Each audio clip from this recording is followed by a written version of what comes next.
Hello again, everyone. Yair Spitz here from the field. So after the slightly heavier update yesterday and kind of big picture talk about war and individuals, collectives, I thought to share three smaller stories. But the truth is that sometimes the smallest stories hold within them bigger truths than the philosophical discussions. So, story one, the area that we're in has a lot of scorpions in it. They are black scorpions, which I was not aware of this until recently. Are not fatal, or they're not considered to be extremely dangerous to humans, but can cause some. They can cause pain, slight paralysis or numbness for a few minutes, and anyone who gets stung needs to be monitored. We've had 4 people who have been stung by scorpions so far. Thank God, not me. And so the last couple of days, we've been raising awareness. The other day, one of the commanders in the pre-night discussion or pre-night preparation was going over some of the precautions. So he was talking about that, tents should be kept closed at all times. Even when you go in and out, even for 1 minute, tents should be closed. When people go into the tents, they should look very carefully, also at night with their flashlights, to make sure there are no scorpions there. When you go to sleep, usually people leave their shoes outside the tent. I'm assuming you can guess why. So therefore, to stop having the shoes outside the tent, have them inside the tent. These things might sound trivial, but these things are things that are part of the life of in the field. Not to sit on the floor as much as possible, rather to sit either on bags or on maybe duffel bags, or on low field chairs or things of that sort, in order to try to prevent getting stung by scorpions.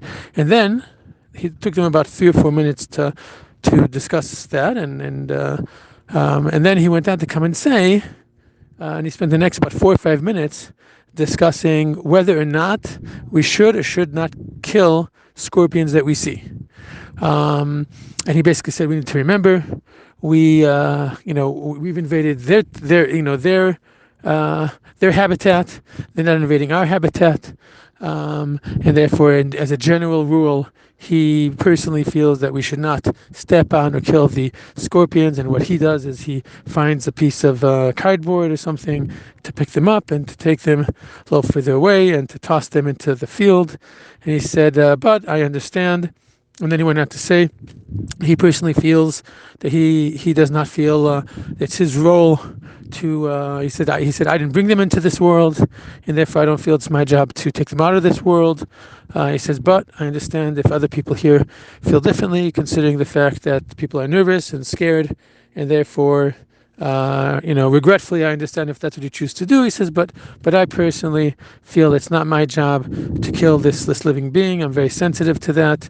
And he spent about, 4 or 5 minutes discussing this, which I think is a great, and I couldn't help myself but to think, again, there's something I see over and over again, the extreme sensitivity that our soldiers have.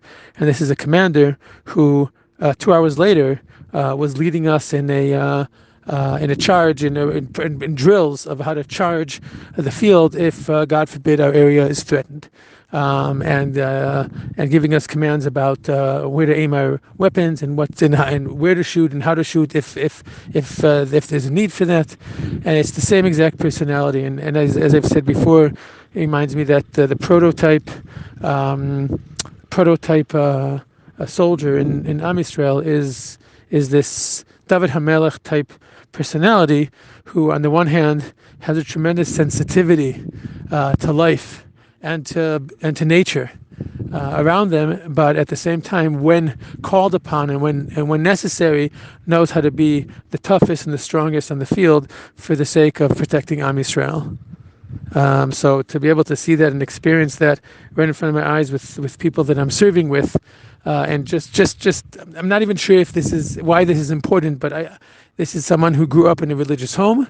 All of his family is religious, but after high school, in the army, stopped being formally a Shomer Torah mitzvot, but this beautiful balance of sensitivity to life and also for being able to have courage and gvura for the sake of Am Yisrael is something that I think runs deeper in the characteristic of what it means to be a Jew, what it means to be part of Am Yisrael, what it means to be part of the IDF of Tzahal, that transcends or is more fundamental than what mitzvah he does still keep and which one he may not.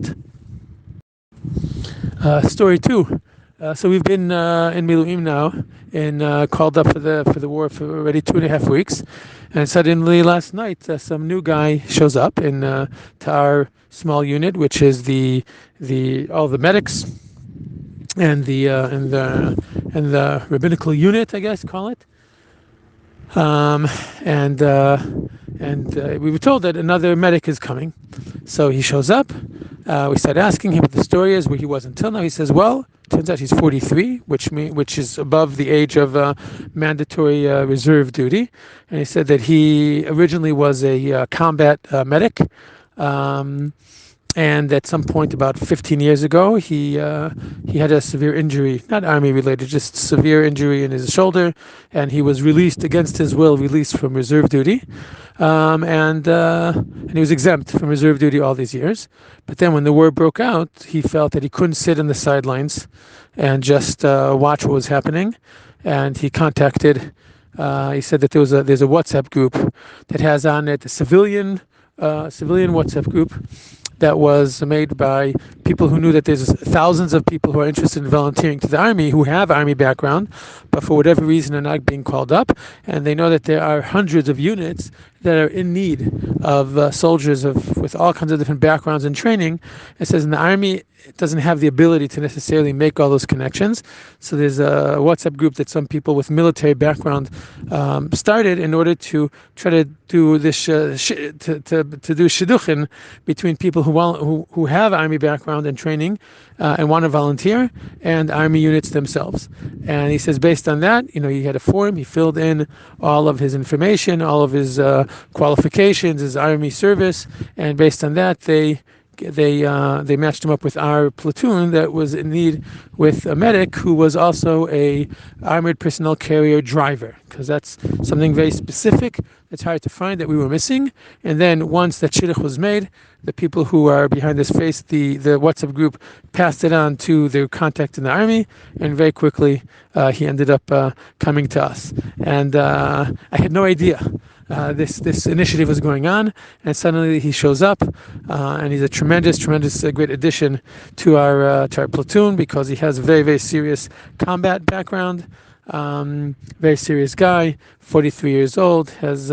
So he's also together with me one of the older people in the battalion. I'm just a little bit older than him, so we have some similar stories from serving in Lebanon 25 years ago. And I thought that was amazing to see how many people are out there fighting to get into the army in order to join the fight. A third story. We were having a conversation last night. I was sitting around in our underneath our camouflaged area, all the tents, in order for no one to be able to detect us from far away.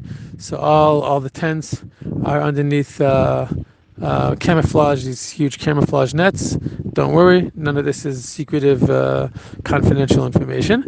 And so we're, all the tents are kind of clumped together, and there's a small circle in the middle that we can sit around underneath the camouflage net and just kind of talk into the night, as long as there's no drills or there's no possible threats that we have to. There are some times, an hour here, an hour there, where we can just sit and schmooze and talk a little bit, and those are very special times. So somehow, I'm not sure how we got to the discussion. We're talking about, the number of kids people have. So as I've pointed out, practically everyone, almost everyone in my battalion, comes from a secular background. But some are a little more traditional, some are a little less traditional, and so one of the guys was saying that he has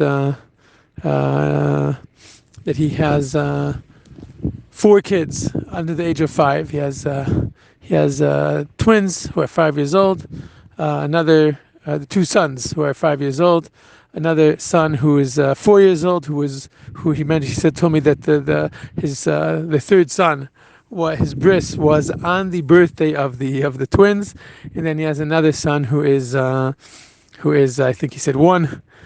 So he has 4 boys, and he went on to say, and now we're waiting, we're looking forward, hopefully, one day to also have a girl, um, and uh, and then the other guys are talking as well, and all the guys who were married had either 2 or 3 children. One of the guys who had just gotten married said he got married. He said he got married 2-3 months ago, and he said we don't have any kids yet. He said, but we're planning to start having kids next summer. We had a discussion, why next summer, whatever, and it was amazing to see how all of them, it was absolutely clear that not only do they want kids, but they want many kids. And we had a fascinating discussion about how unique Am Yisrael is. Unlike everywhere else in the Western world, that Jews believe in family. And again, maybe we're accustomed to seeing it more in more traditional families, in observant families. It's kind of like a given as part of our. But I was so happy and pleased to see that it was obvious to all of them as well, coming from secular backgrounds, that is the norm and that is the positive. And we had a bit of discussion about it, and I pointed out how unique that is in the Western world, to have a civilization that is modern and is educated, and in which the women are educated and have careers of their own usually, and still see a tremendous ideal in having large families. And I said, this has to do with the nature of our nation, that we're optimistic. A culture that has many kids is a culture that believes in that life has meaning, believes that is optimistic, that believes in a positive future. And to have a discussion like that during war, to sit around with a bunch of young fathers and to hear that how many kids they have and how many kids they still want, was a tremendous I guess balance to the terrible things that we heard, and especially coming up in this week's parsha. When Hashem says to Avram Avinu that part of the plan, part of the ideal and the destiny of the Jewish people, that Avram should go to the land of Israel and he'll make him a great nation. And part of what it means to be a great nation is to multiply. It's not a matter of how many Jews we're going to have. It's a belief in a destiny, in a future, and working towards that. And having many kids or having solid families is something that I was so glad and so happy to see, that this is something that is deeply, deeply ingrained in every Jew and every Israeli that I'm sitting here and meeting and talking to.